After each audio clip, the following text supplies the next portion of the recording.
frate, se vede că ai evoluat mult.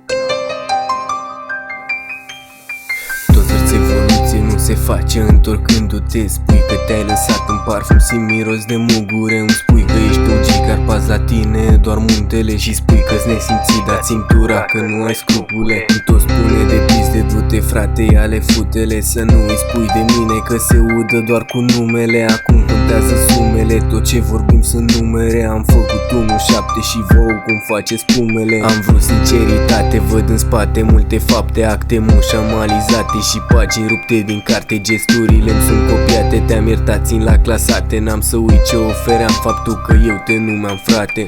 Camera plină de fum, fă-ți dreanță, pune și tutun. Își dorește să mă supun, acum n-o fac să mă răzbun. Îi dovedesc că cel mai bun nu mai spune că n-am cum, știu că am un dar, asta mi-e clar, o să dau piese ca un tun. 026, ăsta este anul meu. Mărgii nu ai marginalizați, că o să atârne greu.